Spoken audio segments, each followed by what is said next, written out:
আসসালামু আলাইকুম প্রিয় ভাই বোনেরা, আজকে কিছু জরুরি কথা বলবো আপনাদের সাথে।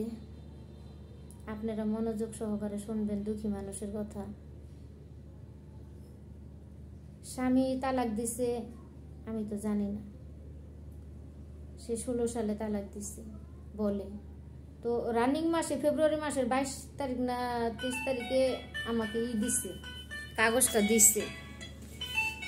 তো আমি কাগজটা আমি এতদিন পাইনি, আমি জানিও না সে আমাকে তালাক দিছে। দ্বিতীয় বউ তো তালাক দিছে, এটার কাগজপত্র আমি ভিডিওতে ছাড়ছি, আপনারা দেখেন। আমাকেও নাকি তালাক দিছে, আমি জানতাম না। তো ওইখানে আমার অনেক জিনিসপত্র ছিল, টিভি ছিল, ঘর ভরা ফার্নিচার ছিল। আমি ঢাকা থেকে ট্রাক ভর্তি করে নিয়ে গেছিলাম ওইখানে। খাবার টেবিলের থেকে ধরে একটা সংসারে যা লাগে, কুলা চাউল ঝাড়ার ঝাড়ুটা পর্যন্ত আমি ট্রাকে করে ট্রাক ভর্তি করে মালসাবানা নিছি দেশের বাড়িতে, লালমনিরহাট আমার শ্বশুর বাড়িতে। কিন্তু আমার ভাগ্য হয় না থাকার জন্য। তো আমার তাহামিদের পেটে নিয়ে আমি ওইখান থেকে আইসা পড়ছি। তাহামিদ ঢাকাই হয়েছে, বাড়া ছিলাম আমরা।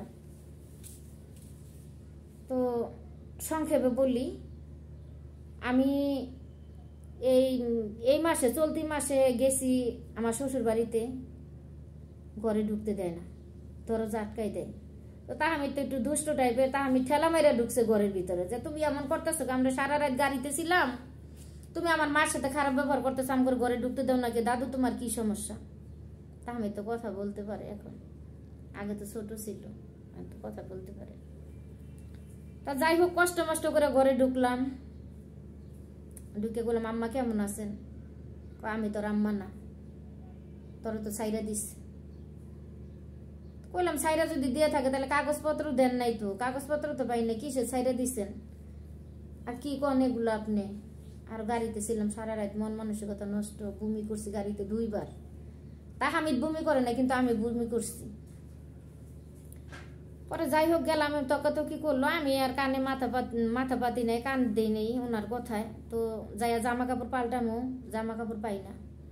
আমার ঘরে টিভি নিয়ে বাসুরে দিয়ে দিছে, আমার বাসুর রহিম বাইরে দিয়ে দিছে আমার টিভি। মানে যেমনে পারছে যার যারে দিয়ে দিছে, আমার কোনো স্মৃতি ঘরে রাখে নাই।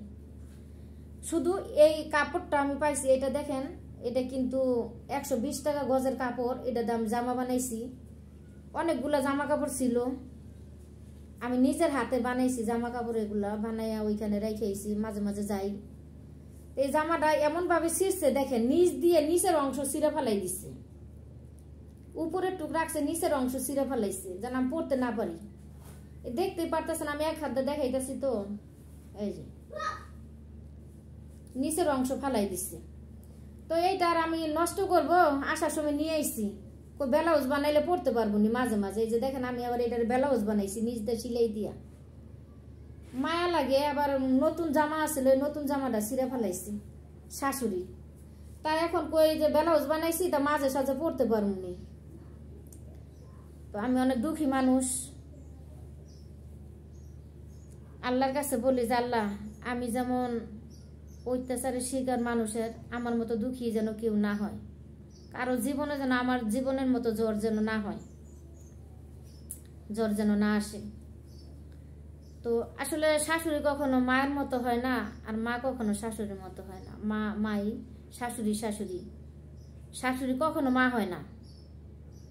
অনেকে বলে শাশুড়ি মায়ের মতো, কখনো না, ভুল ধারণা মানুষের। শাশুড়ি আর মা। এই যে আমার মা একটু রাগ ছিল আমার সাথে, যখন শুনছে আমার শ্বশুর বাড়িতে আমার সাথে এমন ব্যাপার, এমন ঘটনা ঘটাইছে। আমার মা কইতেছে, তুই আমারে কইলি নাকি, আমার জানাইলি নাকি, এত বড় সাহস কার আমার মাইয়ার এইটা কয় সেটা কয়? সে তো মা। ভাই বোন মারে যতই আটকে রাখো, কিন্তু মা জানে যে মার দুঃখুনি মেয়ে আমি। আজকে বাবা মারা গেছে, বাবার সাথে বোনটাও চলে গেছে।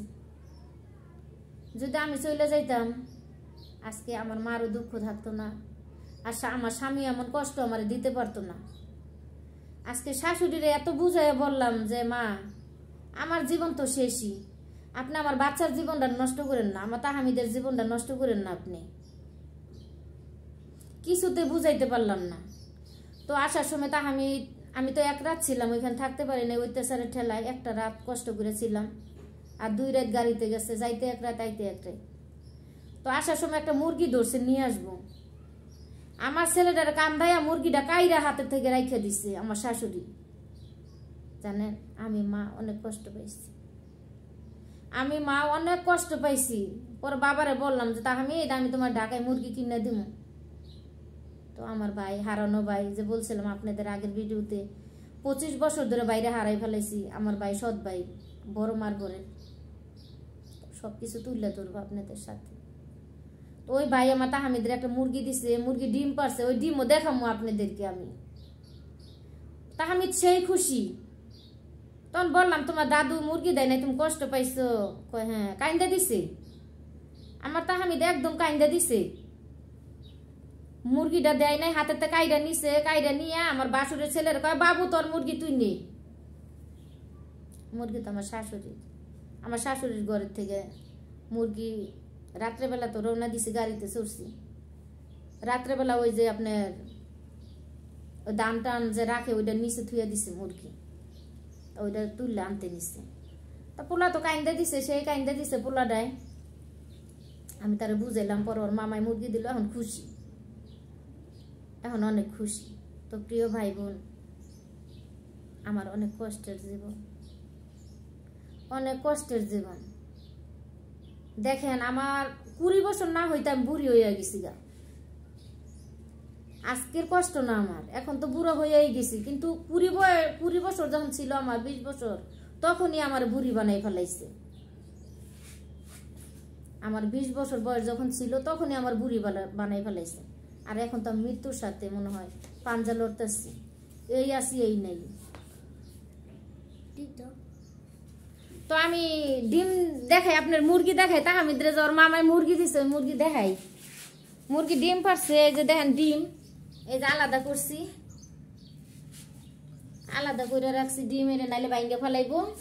আর এই যে এখানে একটা দিয়ে রাখছি, এখানে পারে, এখানে পারে, এই জায়গার মধ্যে বসাই দিব, এই জন্য রাখছি। তাহমিদ অনেক খুশি হয়েছে, তাই না? মুরগিটা পাইয়া, মামায় মুরগি দিছে, দাদি তো দিলই না, তাই না? আল্লাহ, তো অনেক কথা বললাম প্রিয় ভাই বোন, ভুল হলে ক্ষমা করবেন। ভালো থাকবেন সবাই, সুস্থ থাকবেন, এই কামনাই করি। পৃথিবীর সবাই যেন ভালো থাকে। আল্লাহ হাফেজ।